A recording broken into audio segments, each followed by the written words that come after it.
Genesis chapter 29. Then Jacob continued on his journey and came to the land of the eastern peoples.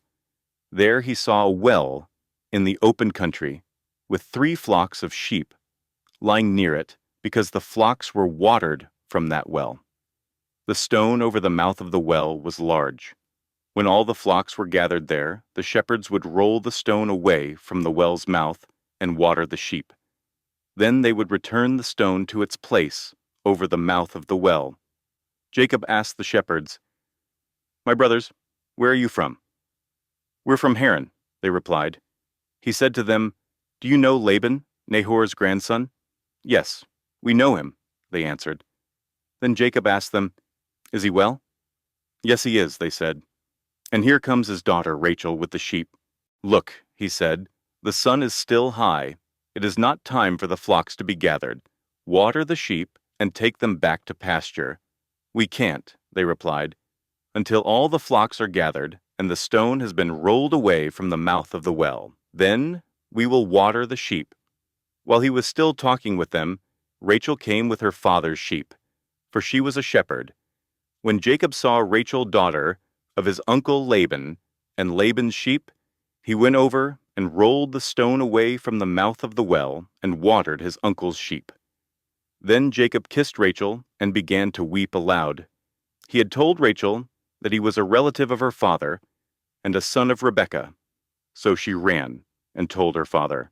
As soon as Laban heard the news about Jacob, his sister's son, he hurried to meet him. He embraced him and kissed him and brought him to his home. And there Jacob told him all these things. Then Laban said to him, "You are my own flesh and blood." After Jacob had stayed with him for a whole month, Laban said to him, "Just because you are a relative of mine, should you work for me for nothing?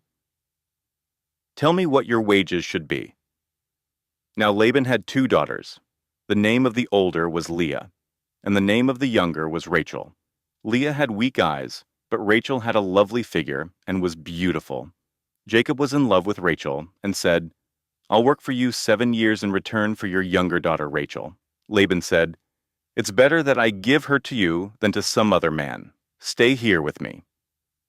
So Jacob served 7 years to get Rachel, but they seemed like only a few days to him because of his love for her.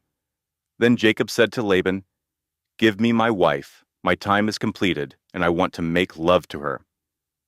So Laban brought together all the people of the place and gave a feast.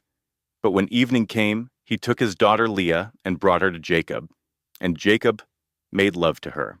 And Laban gave his servant Zilpah to his daughter as her attendant. When morning came, there was Leah. So Jacob said to Laban, "What is this you have done to me? I served you for Rachel, didn't I? Why have you deceived me?" Laban replied, "It is not our custom here to give the younger daughter in marriage before the older one. Finish this daughter's bridal week. Then we will give you the younger one also, in return for another 7 years of work." And Jacob did so. He finished the week with Leah, and then Laban gave him his daughter Rachel to be his wife. Laban gave his servant Bilhah to his daughter Rachel as her attendant. Jacob made love to Rachel also, and his love for Rachel was greater than his love for Leah. And he worked for Laban another 7 years. When the Lord saw that Leah was not loved, he enabled her to conceive, but Rachel remained childless. Leah became pregnant and gave birth to a son. She named him Reuben, for she said, "It is because the Lord has seen my misery. Surely my husband will love me now." She conceived again, and when she gave birth to a son, she said, "Because the Lord heard that I am not loved, he gave me this one too." So she named him Simeon. Again she conceived, and when she gave birth to a son, she said, "Now at last my husband will become attached to me, because I have borne him 3 sons." So he was named Levi. She conceived again, and when she gave birth to a son, she said, "This time I will praise the Lord." So she named him Judah. Then she stopped having children. Thanks for listening. Click here to continue reading the Word of God.